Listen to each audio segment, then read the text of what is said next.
राष्ट्रिय आविष्कार केन्द्रमा झिङ्गा पनि पाल्नु भएको छ।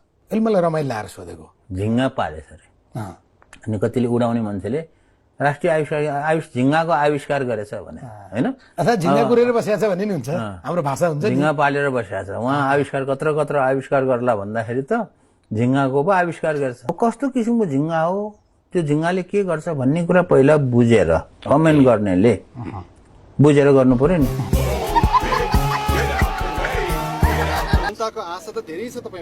आश गरेर हुँदैन, नेपालीहरू धेरै आश गर्छ क्या, आफूले चाहिँ काम गर्दैन, आफूले काम गर्दैन, आश मात्र धेरै गर्छन्। युवाहरूलाई के सन्देश दिन चाहनुहुन्छ भन्दा जेसुकै गरौँ भन्ने सन्देश दिन चाहन्छु भने भन्नुभएको थियो। जेसुकै गर भनेर सुतिरह भनेको होइन क्या।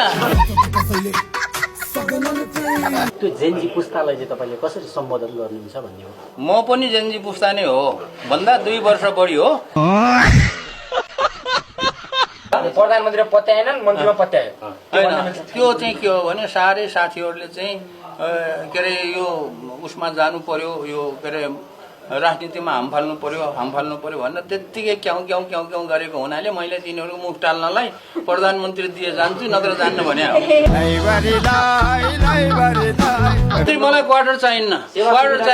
सचिवज्यूलाई म अहिले नै के निर्देशन दिन चाहन्छु भने यहाँ एउटा कोठा बनाउनुहोस्, त्यहाँ चाहिँ एउटा बेड भए पुग्छ है, एउटा टेबल एउटा कुर्सी, मन्त्रालयमा बस्ने आप कहाँ के ज्ञानी बाबा। एउटा पुलिसको एउटा आर्मीको 2 जना रहेछ।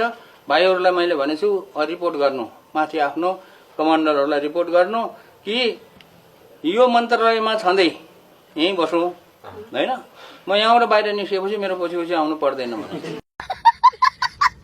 सादा जीवन उच्च विचार जेसुकै हो।